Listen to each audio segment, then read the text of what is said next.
Taigi, labas vakaras visiems, labas vakaras taip gausiai susirinkusiems. Iš tikrųjų turim labai didelę salę, bet niekada negalvojau, kad šitoj salėje gali netilpti tiek daug mokinių šiandieną.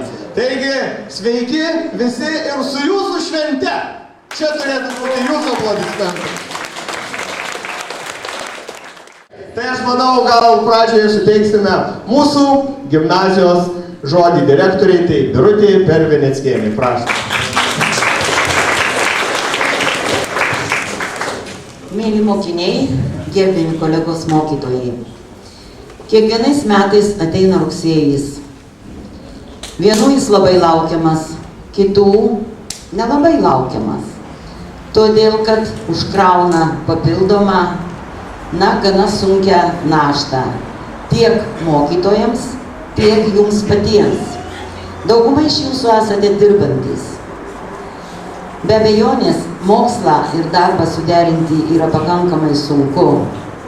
Bet mes norime, kad tiek, kiek susirinko į mokyklą, į gimnaziją šiandien, kad tiek jūsų būtų kiekvieną dieną. Nuo pat rytdienos kibkime į tuos mokslus, kad savo gyvenimo kelią pasirinktumėte, be ypatingų kažkokių tai kliūčių, be reikalingų stotelių. Jeigu jau pradedame mokytis, tai mokykimės. Visi mes žvelgiame į tą pačią pusę, tą pačią kryptimį. Taigi jūsų tikslas ir mūsų tikslas yra tas pats. Suteikiu žodį, kas dar nori kalbėti. Aš dabar norėčiau mokyti tokį kolektyvą nedidelį pakviesti. Ir mes dabar norime padainuoti jums židinio himną.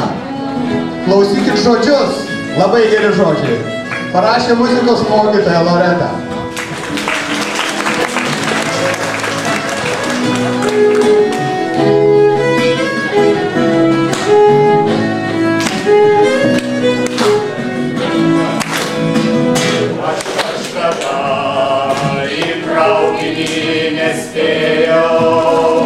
Aš kažkada galvojau ir nereikia, aš kažkada į traukinį nespėjau, aš kažkada galvojau ir nereikia, ir dienos bėgo lyg lietaus lašai pro šalį, o aš stovėjau lietuje.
Ar į balą kris